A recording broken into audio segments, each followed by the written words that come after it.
Your code is trash, the CTO said over Zoom, then muted me mid-sentence. He didn't know I owned the license. Monday morning, the platform crashed. Please, just bring it back. He begged as millions vanished. I unmuted for 1 second. Wire the money, I said, then I logged off. It's funny how quickly things can change.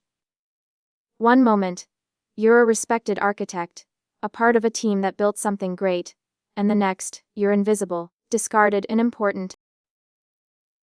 I sat in my home office. The hum of 3 monitors filling the silence, the stale smell of coffee, still lingering from the morning. The time was 10 in the morning, and there I was, alone, surrounded by a grid of 40 faces on a Zoom call. Most of them looking at their screens, as if they were avoiding eye contact. The same faces I'd seen for years, the ones who knew me, who respected my work. But there was one new face among them. Derek. Our new CTO. Derek had been with us for 6 weeks, and in that time, I'd already begun to resent the polished arrogance he brought with him. He was one of those shiny new toys that people in upper management love. Slick, charming, with a resume full of learning experiences, disguised as failed startups. He leaned into his 4K webcam, flashing a smile that probably cost more than my first car. I noticed the way he moved, the confidence that bordered on cockiness. He didn't know it yet, but he was about to learn a very hard lesson. He looked straight into the camera. The legacy architecture, he began, it's cute. It's quaint, but it's holding us back. We need to move fast. We need to break things. I didn't flinch. I couldn't. I unmuted my microphone, my voice cutting through the digital noise. Derek, I said. My words clear and measured. If you break the transaction reconciliation module, you don't just break things, you lose client money. Specifically, about $4 million an hour. The latency issues aren't in the code, they're in the third-party APIs you insisted we patch in last week. Silence fell over the room. I could almost hear the collective holding of breath. Junior developers glanced down, the tension thick enough to cut with a knife. They knew. They knew my code, the one I called the spine, was the only thing keeping this platform from collapsing under its weight. They'd seen the logs. They understood the risk of Derek's reckless decisions. But Derek wasn't listening. His smile didn't falter, but his eyes grew cold, like a predator sizing up prey. He tapped his mouse, a subtle gesture that somehow felt like an insult. You've been muted by the host. A little gray icon appeared over my face. The nerve. He had just silenced the architect. Thanks for the input, Sam, Derek said, dragging my name like it was a slur. But let's keep the negativity to a minimum. We're brainstorming solutions here, not dwelling on the past. I sat frozen, my hand hovering over my mechanical keyboard. The Cherry MX switches sitting in wait, just begging for a command that would never come. My fingers itched to type, to fight back, but I resisted. It wasn't time yet. Derek wasn't the one who understood power. I did. And power doesn't come from job titles. It comes from the fine print. I watched him pontificate about velocity, disruption, and moving fast, while the senior backend lead, Marcus, who I had mentored from intern to expert, looked at me, his eyes screaming, I'm sorry. It was then that I made a decision.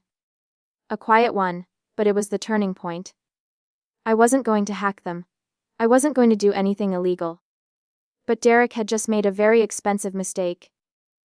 He thought I was just the office grandma. The relic of a time when people actually cared about quality code. He thought he had silenced me. What he didn't realize was that he had just muted the safety alarm on a nuclear reactor. I picked up my phone. I didn't text the CEO. I didn't text HR. I didn't even type in the chat. I opened my notes app and started a new file titled The Funeral. You want to break things, Derek? I whispered to my empty apartment, lighting a cigarette that I had sworn I wouldn't smoke. The smoke curled up toward the ceiling fan. Okay. I said softly. Let's see what happens when the things you break are load-bearing. The meeting ended with Derek logging off without a backward glance. I sat there in silence, surrounded by the buzz of the office. The junior developers avoided eye contact, but they were scared. They were young, hungry, terrified of Derek's volatility. I didn't blame them. But I wasn't going to clean up his mess this time. Not this time. I sat there in the quiet of my office, staring at the empty grid of faces that had once been familiar, now somehow distant. The silence of the meeting room stretched on, even after the call ended. Derek had logged off without a word, his smug smile still fresh in my mind. The others had followed, some lingering in awkward silence. But no one said a thing. It was like the air had been sucked out of the room. I didn't move right away. Instead, I just let the stillness settle around me. The hum of the monitors the only sound. I needed to think. Needed to make sure that what I was about to do was calculated. I'd been pushed too far this time. But it wasn't just about revenge. It was about power. About control. It had been too long since I'd felt like I had any of that. I took another drag from my cigarette, the smoke swirling around me, curling up toward the ceiling fan. The smell of burnt tobacco, mixed with the stale coffee from earlier, filling the room with a heaviness I couldn't escape. I didn't mind it though. It helped me focus. Focus on what needed to be done. I knew the system. I'd built it. Every line of code, every function, every protocol. I knew it better than anyone in the room. Better than Derek would ever be able to comprehend. He thought he was some kind of visionary, someone who could change everything. But he didn't understand. He didn't understand the complexities of what kept the platform running. The delicate balance between legacy and progress.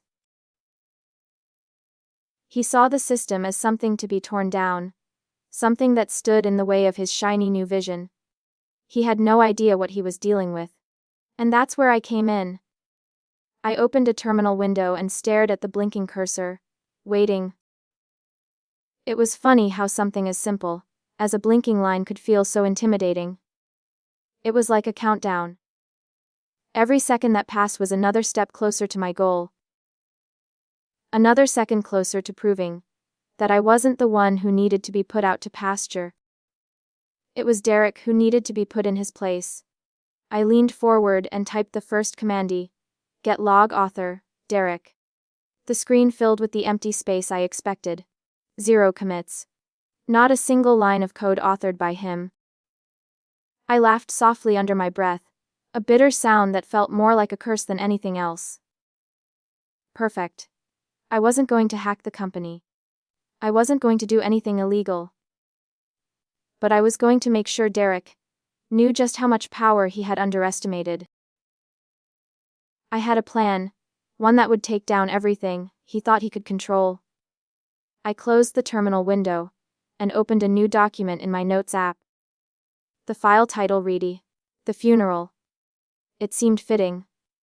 This was the death of everything Derek had worked for, everything he thought he could destroy. I'd let him push his code, let him ignore all the warnings, let him believe that his changes were the future.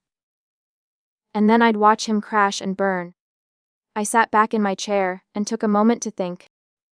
I had years of experience, years of sleepless nights spent coding, debugging, rewriting, and optimizing. I had seen this company grow from a small startup to a giant in the industry. I had sacrificed more than anyone knew. And now, I was being told that I was irrelevant. That my work, my legacy didn't matter. No. This wasn't going to end like that. Not for me. The next day, I received the email. The one that told me I was being reassigned. It came straight from HR, signed off by Derek. They said it was a new initiative. In reality, it was just a polite way of telling me they were sidelining me, pushing me into a role that had nothing to do with the core work I had done for years.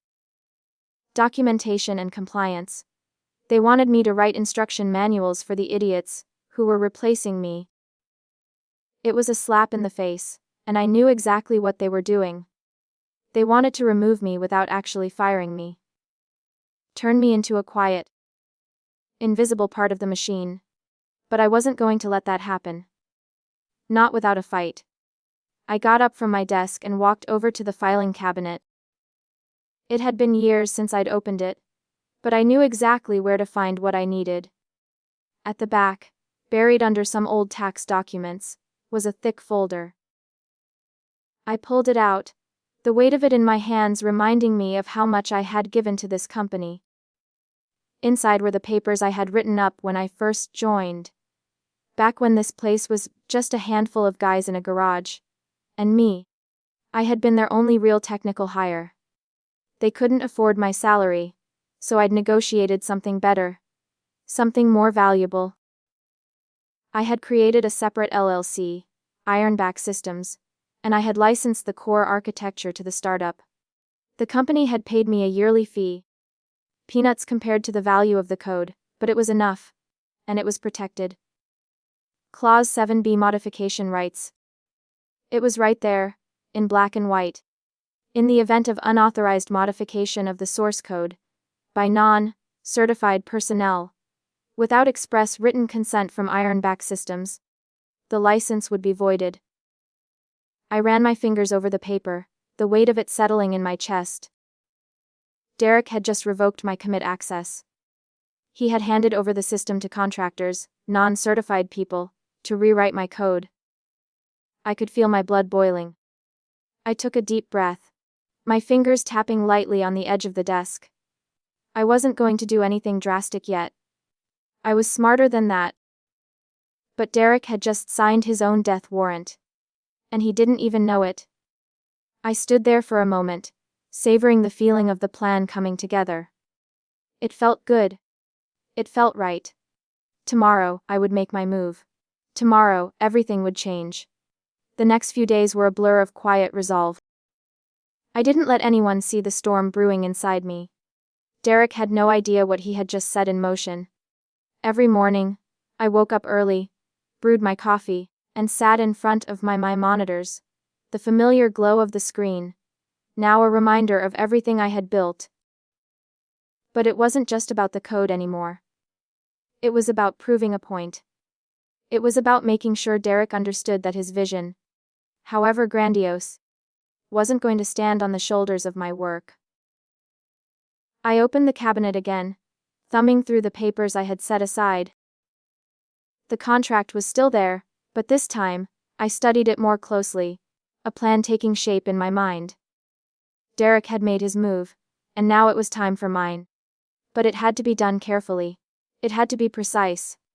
I opened my email client, a calmness overtaking me, as I drafted the message to Derek. I wasn't going to escalate things just yet. No, that would be too obvious. I needed him to think everything was fine. That I was just going to do my compliance work as instructed, that he had won. I needed him to believe that he had control. That was when I would strike. The message was simple, businesslike. Derek, as per our recent discussion, I've started the process of reviewing the documentation. I'll make sure everything is in order.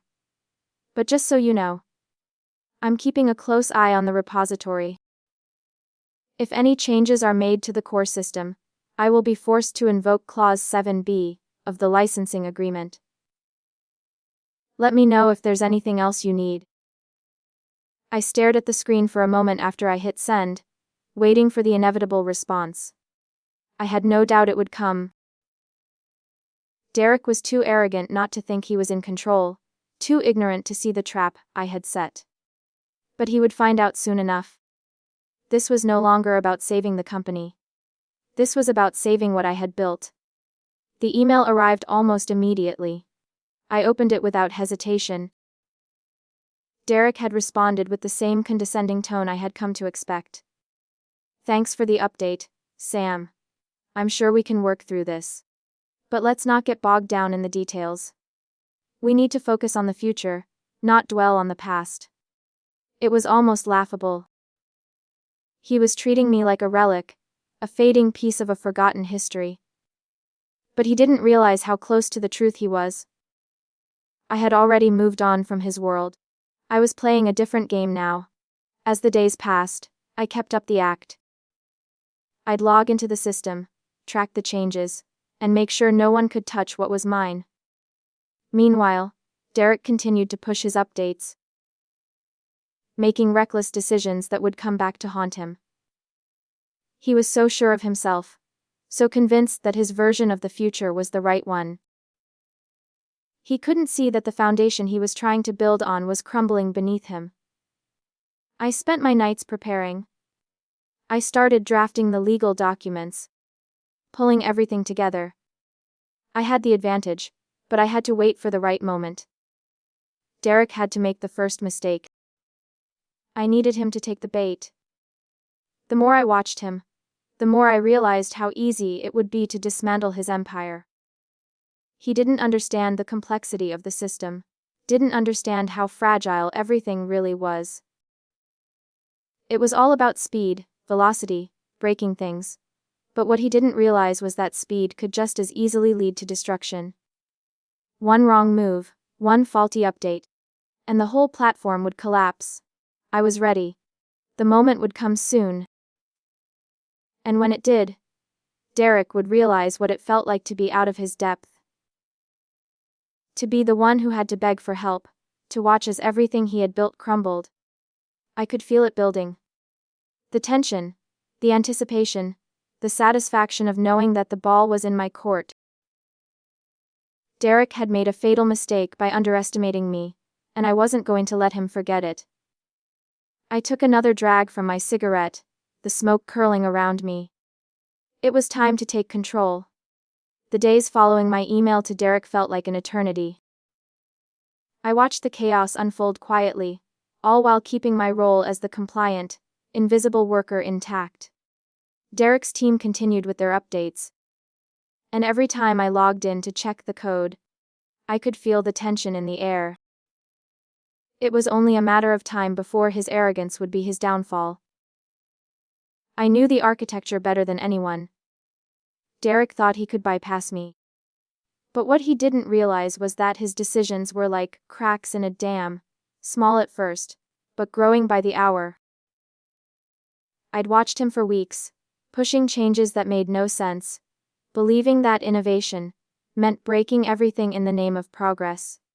But innovation wasn't just about speed, it was about sustainability. And Derek had no concept of that. Then it happened. Derek made the fatal mistake. It was a small change, one that seemed harmless on the surface. He announced it to the team, full of his usual bravado. "We're optimizing the core transaction engine. This is going to make everything faster. More scalable. It's going live tonight." He was in too much of a hurry. He hadn't properly tested the load balancing, hadn't accounted for the concurrency locks that kept transactions from overlapping. If two transactions ran simultaneously, the system wouldn't know which one to prioritize. That's when the money would disappear. It would disappear in real time, like a glitch in the matrix, and the entire platform would come crashing down around us. I sat at my desk, knowing that the crash was coming. My fingers hovered over the keyboard, waiting. It was so simple to stop it. I could trigger the system to roll back at any moment. But I couldn't afford to intervene too soon. Derek needed to pull the trigger himself. I had to let him think everything was fine. Let him push his update without a second thought. The worst part. He still didn't realize the scale of his failure.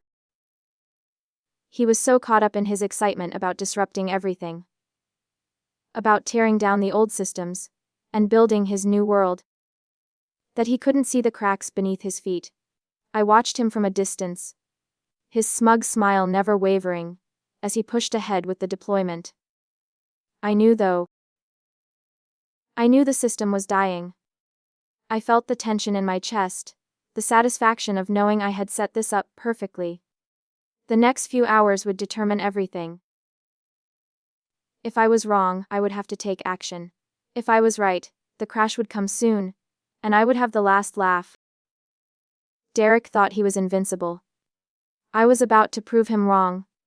I stayed up that night, watching the deployment go live. The CEO was in his usual late night email thread, as if he didn't know what was coming. I didn't send any messages, didn't say a word. Instead, I watched the logs as the transaction started to process. It was only a matter of time now. I kept the screen open on my laptop, my coffee going cold beside me. The first few errors popped up, nothing too alarming, just some minor issues. But then came the spike. The latency problems started creeping in. Transactions were stacking up, waiting to be processed. But there were no locks in place to prevent them from conflicting. Duplicate entries began appearing in the logs. I could feel the rush of adrenaline as the errors snowballed. It was happening. The system was breaking down right in front of me, and Derek was blind to it all. I opened a new terminal window. I was already prepared. I didn't need to panic. I'd seen this before. I'd been in charge when the system was fragile, when every change was a potential disaster. But Derek hadn't taken the time to understand the risks. He'd pushed forward without thinking, and now he would pay the price. I pulled up the server logs, carefully searching for the commit that had caused this. There it was, Derek's latest push. I ran the query to check the database connections, and sure enough, the problem was already cascading. The transactions were clashing. Accounts were being debated twice. The money was gone. The platform was collapsing. I checked the time. It was a little past midnight. I'd let it run for long enough. The cracks were now too big to ignore. I picked up my phone, opened a new email draft and started typing. This was it. Derek. I typed. I've identified critical vulnerabilities in the transaction reconciliation layer. Removing concurrency locks violates data integrity standards, and this poses a significant risk of financial loss. I strongly advise against proceeding with this deployment. I hesitated for a moment, then hit send. I knew how Derek would respond. He would dismiss it. He would push ahead anyway. That's what he had done from the beginning. He didn't believe in warnings, in the quiet voices telling him to slow down. But I wasn't going to stop now. This was his mistake, and I was going to let him own it. Just as I expected, the reply came almost immediately. Thanks for your concern, Sam. We've run simulations. The new architecture handles this issue natively. The deployment will proceed as planned. I smiled to myself. He was so confident, so sure of himself. He didn't even understand the problem, but I knew. I knew the disaster was already unfolding, and I was about to let it take him down. I opened my terminal again. The rollback script was ready. But I wasn't going to trigger it just yet. I needed the timing to be perfect. If I stopped him now, he'd find a way to spin it. He'd blame me for delaying things, for blocking progress. No. I needed to let the system crash completely, and then, when he begged for help, I would have the power to make him pay. The platform was falling apart, and Derek had no idea. The hours passed slowly, each minute stretching longer than the last. I kept one eye on the logs, watching the chaos unfold quietly. The first real signs of the breakdown began appearing around 3 a.m. The errors were subtle at first. Just small blips in the transaction processing, but I knew what it meant. I could see the pieces falling into place. Derek's recklessness was unraveling everything, and the system was buckling under its own weight. By 6 a.m. the platform was struggling to keep up with the volume of transactions. I watched as the error messages piled up on the screen. Duplicate entries, timeout issues, inconsistent data streams. Everything Derek had been warned about was happening in real time, and it wasn't going to stop. The panic hadn't set in yet, but I knew it would. Soon enough, the complaints from clients would start rolling in. By then, Derek would be too far in to fix anything. I grabbed my phone, scanning through the messages from the support team. They were already seeing issues, though nothing too major yet. A few bounced transactions here and there. Nothing that would trigger alarms at first glance. But it was already bad. And it was about to get much worse. I stood up and paced around my small office. I had to stay calm. I knew how this would play out. First, the errors would escalate. Then the senior devs would begin to scramble. Derek would try to cover it up, to put a positive spin on things. And when it became clear that everything was falling apart, he would look for someone to blame. I needed to make sure that someone wasn't me. I opened my laptop again, logging into the system. The core platform was still functioning, barely. But the cracks were visible now. It was only a matter of time before Derek would be forced to acknowledge the scope of the disaster. And when he did, that's when I would step in. The CEO had been quiet all night. No emails, no calls. But I knew he was watching. He had to be. If the platform went down, it would cost millions in lost transactions. And that wasn't even counting the damage to the company's reputation. Derek had made a mess, and now someone had to clean it up. It wasn't going to be him. It was going to be me. At 7 a.m., the emails started coming in. Clients were reporting problems. Money was missing from accounts. Transactions weren't going through. The support team was already buried under tickets. I couldn't help but smile as I read through the panic-filled messages. Derek had no idea what he'd done. He had no idea what was coming. I opened my email client and drafted a message to Derek. The time had come. I had to pull the trigger. Derek, I typed. I've reviewed the logs, and it's worse than I thought. The core transaction engine is broken. If we don't fix this immediately, we're going to lose everything. I strongly advise we stop the deployment now and roll everything back to the previous stable version. I knew what his response would be. Derek wouldn't listen. He'd brush it off. He would dismiss me as usual, thinking his new system would magically solve everything. But it didn't matter. He was going to pay for his arrogance. I hit send, then leaned back in my chair, watching the screen for his reply. It came quickly. Thanks for the input, Sam. We've got this under control. The new system is designed to scale. We need to keep pushing forward. His words were a slap in the face. Did he think I was overreacting? Did he think that the hundreds of thousands of dollars being lost were just minor glitches?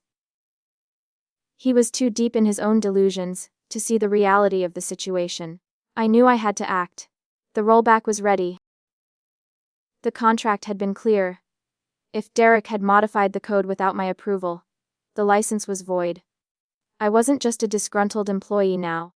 I was holding all the cards. And Derek had no idea how deep the hole he was digging for himself went. The hours passed, and the platform continued to degrade. The errors piled up faster now, and by 10 a.m., the system had effectively locked up. The senior engineers were sending frantic messages. They didn't know what was causing the failures, but I did. It was Derek. He had stripped away the protections I had put in place and replaced them with a band-aid solution that couldn't hold up. I could hear the panic in the Slack messages coming through. The system was crashing in slow motion, and no one could stop it. I sat back and let it happen. This wasn't my mess to clean up. Derek had created it, and now it was his to own. I checked the time. 11 a.m. It was time. I opened the admin portal for Ironback Systems. I could see the system running, still processing transactions, though barely. I had set up a fail-safe years ago, buried deep in the code. It was a trigger that would lock the entire system, if anything went wrong. If Derek had done exactly what I thought he had, I could stop everything. I typed the command into the terminal. License expired. System lockdown initiated. I didn't hesitate. The platform froze. The dashboard went dark. The trading system stopped. The code I had written, the code Derek thought he could replace, was back in control. It was beautiful. I sat there for a moment, savoring the stillness. The panic would hit soon. It always did. but I wasn't worried. I had already won. Derek had thought he could erase me, that he could push me out of the picture. But the reality was, he couldn't. I was the architect. I had built this system. And no matter how many times he tried to tear it down, it would always come back to me. The first signs of panic began to trickle in around 9:30. I watched as the Slack messages filled up, desperate, frantic. I had already locked the system down.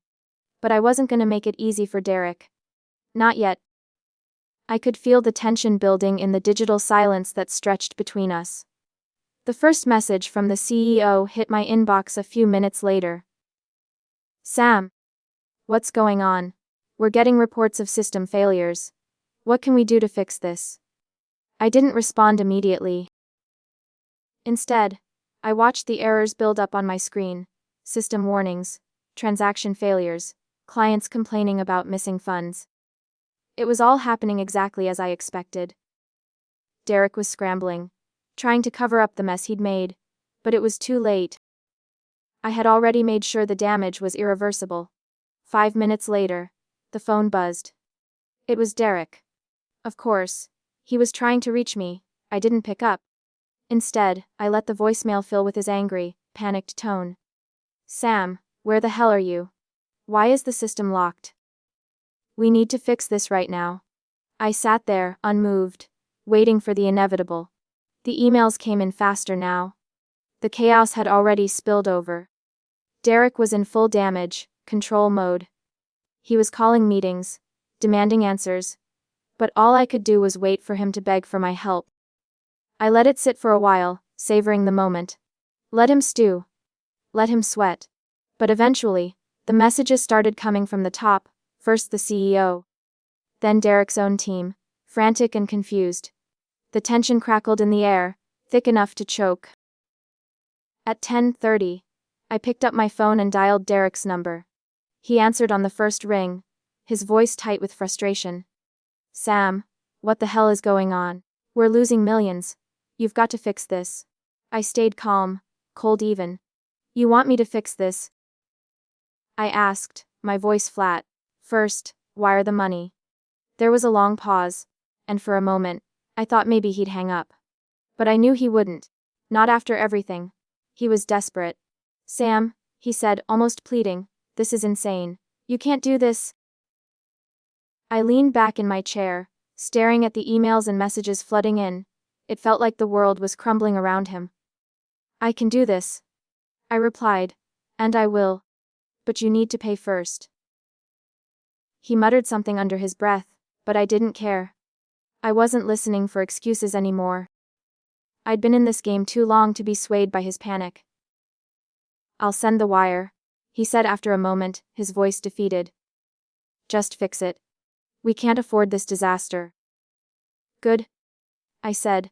When the transfer is complete, I'll unlock the system and roll back your mistake. But until then, I suggest you get the legal team on the line. You'll need them. The line went quiet, and for the first time, I could hear the weight of the situation in Derek's silence. This was his mess, and he had no idea how to clean it up. He'd been playing with fire, thinking he could ignore the system's vulnerabilities. And now it was burning him. The roles had shifted. He was the one who needed me now. I watched the clock tick closer to 11. I could feel the control in my hands, the power I had over everything he thought he could control. My fingers hovered over the keys, ready to execute the command that would restore everything, but I didn't make the move yet. Not until I saw that transfer go through. 5 minutes later, the phone buzzed again. It was Derek's message. It's done. You'll get the wire confirmation shortly. Please. Just fix it. I smiled to myself. It was happening. I opened my laptop and logged into the system once more. My fingers moved quickly over the keys, my breath steady, as I began typing in the decryption key. I had memorized it years ago. I'd known this day would come. I hit the enter key, watching the terminal screen flicker as it began its work. The system started to unlock, the green progress bar creeping forward slowly. Derek was waiting for me to make the move. But I was in no rush. This moment belonged to me. I was the one with the power to decide if he would succeed or fail. As the minutes ticked by, I could almost feel the weight of the company's future resting on my fingertips. The platform was returning to normal, the errors slowly disappearing. The database that had once been on the brink of failure was now restoring, the transactions reconciling, the ledgers correcting themselves. It wasn't over yet, but it was close. I watched the logs with satisfaction, knowing that every step I had taken had led to this moment. Derek was going to pay. Not just for his mistakes, but for thinking he could replace me. I checked my email one last time. The wire transfer had gone through. The number was perfect. It felt like a victory, but it wasn't just about the money. It was about something more. It was about showing Derek that you can't build a house without respecting the foundation. The platform was stable again. I could feel the tension in the air loosen. I could hear the scrambling from Derek's team, but it didn't matter anymore. The damage had been done. They were too late. I opened a new email to the CEO. The system is secure now. The rollback was successful. I've restored everything. As agreed. The new licensing fee will begin next month. I hit send. It was done. But the war wasn't over. It was just beginning. By the time the phone call came, I had already settled into my next phase of the plan. The system was stable again, and Derek's mistake had been corrected. The wires had been transferred, and now it was just a matter of letting the pieces fall where they would. I had won, but the final checkmate hadn't been made yet.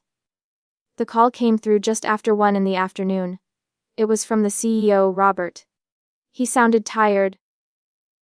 Like he hadn't slept, but there was something else in his voice. Something more urgent than usual. Sam, he said, his voice tight. We need to talk. I just spoke with Derek, and the whole team is in crisis mode. We've got a massive problem. What the hell happened this morning? I didn't answer right away. Instead, I let the silence hang between us for a moment. Derek had made his mess, but I was the one left to clean it up. I wasn't going to make it easy for him. Not after everything. You know what happened, I said, my voice steady. Your new CTO made a series of catastrophic decisions, without understanding the system he was working with. And now you're dealing with the fallout. There was a long pause on the other end of the line. I could practically hear Robert's brain working, weighing the situation. He didn't want to admit it, but I could feel his frustration. This was the moment of truth for him. Derek's an idiot, Robert muttered under his breath. I know that. But this company can't afford to lose any more ground.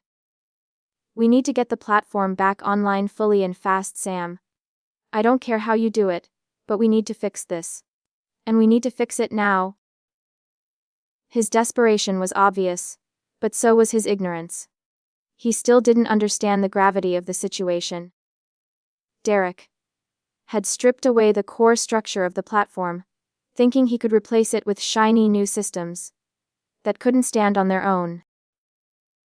What I had done was save them from an absolute collapse. I could feel the power in the room with every word I spoke. I held all the cards now. I've already fixed it, I said coolly. The system is stable again. The backup is restored, and the platform is secure. Great, Robert said, clearly relieved. So why aren't we back online? Why is everything still on pause? I took a breath, letting the silence linger before responding. Because Derek still doesn't understand that the platform isn't just about speed and disruption. It's about reliability.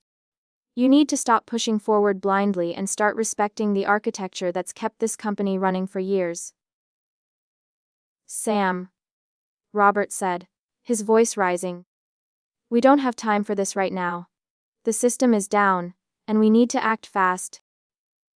If you have the solution, we need you to make it happen.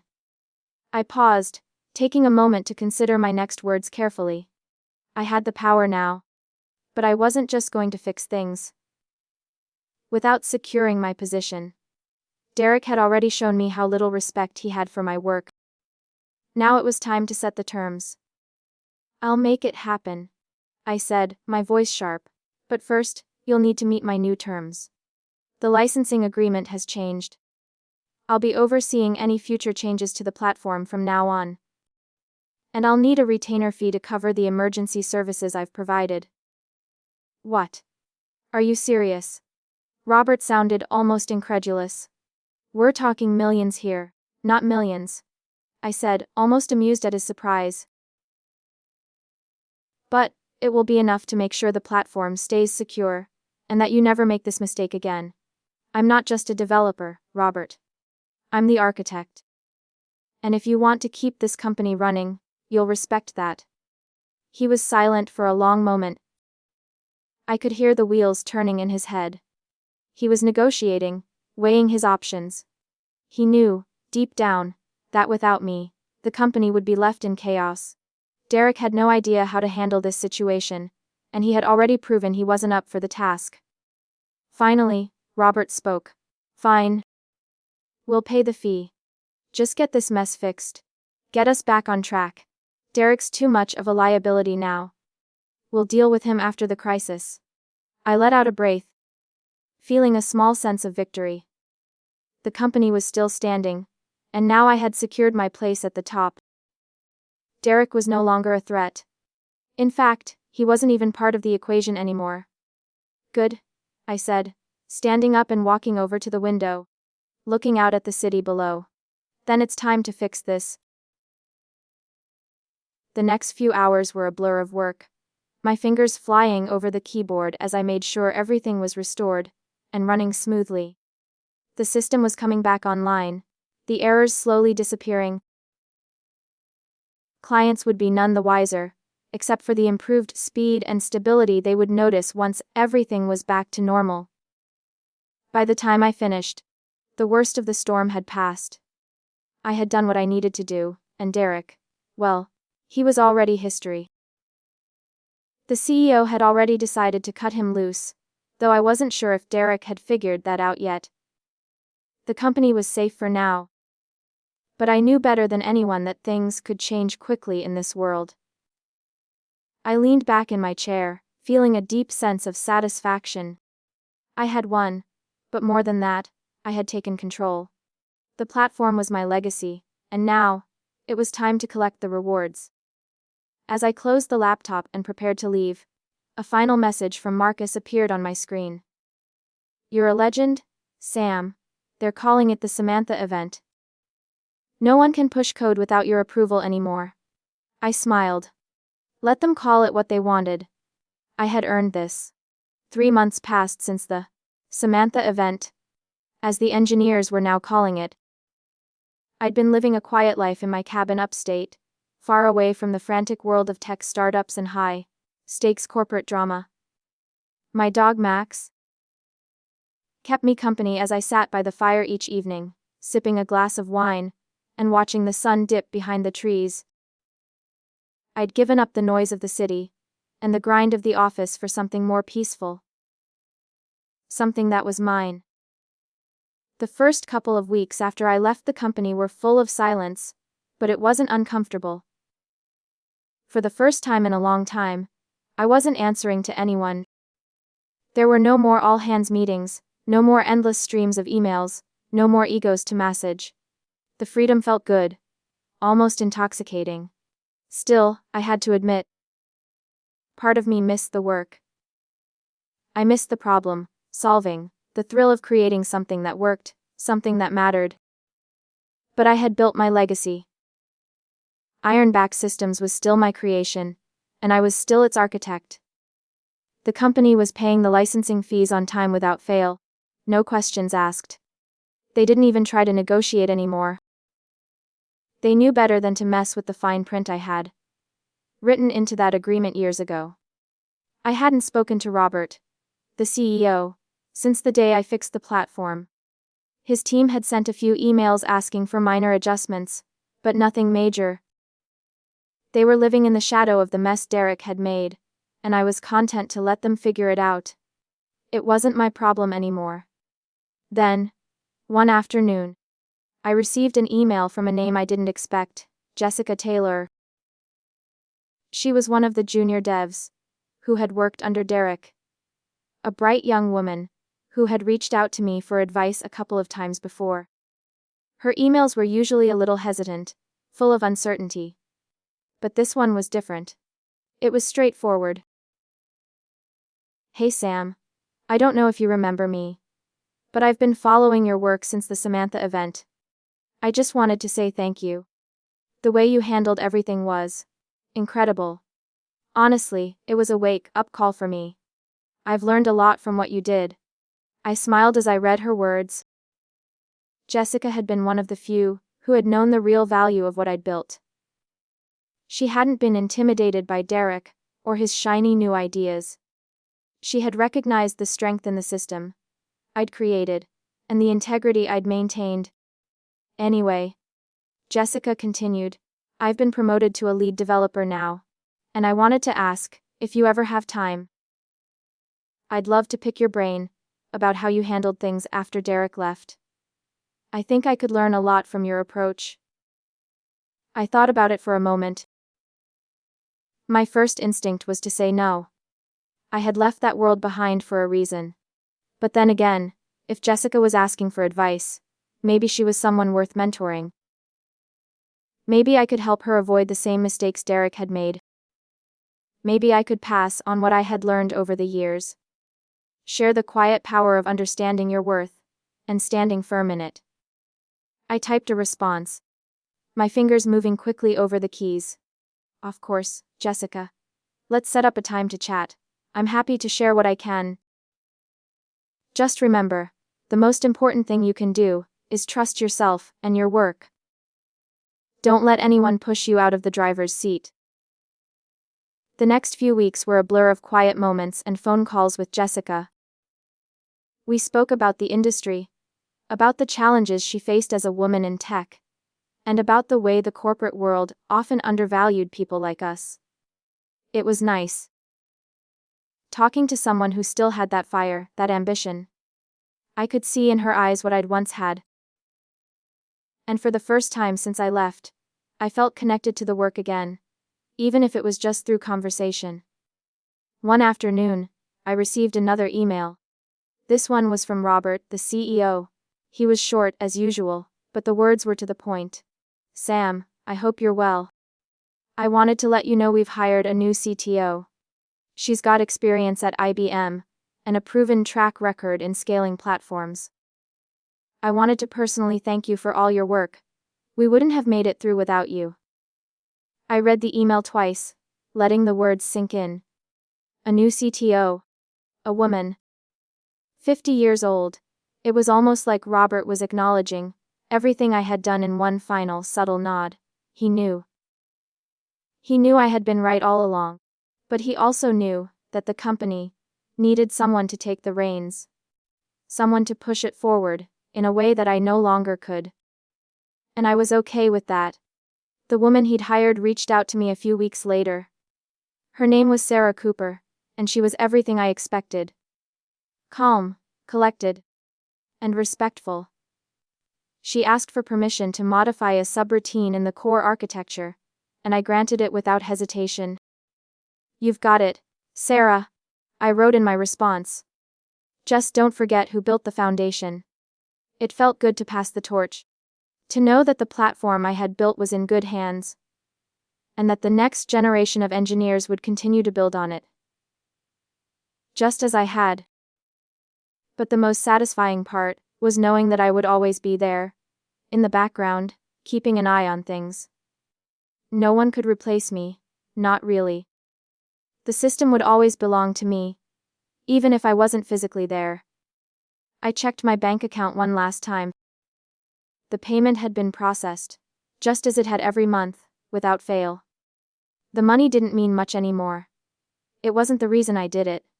The satisfaction, the peace of mind, came from something deeper. I had built this.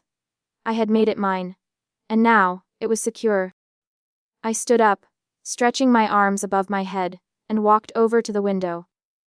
The sun was setting, casting a golden light across the trees. Max padded over to me, resting his head on my leg. I smiled, bending down to scratch behind his ears. I had what I wanted. I had built my legacy, and I had learned to walk away when it was time. The world could keep spinning. I had done what needed to be done. And as I looked out over the quiet, peaceful land that stretched before me, I knew that everything I had worked for was secure. Forever.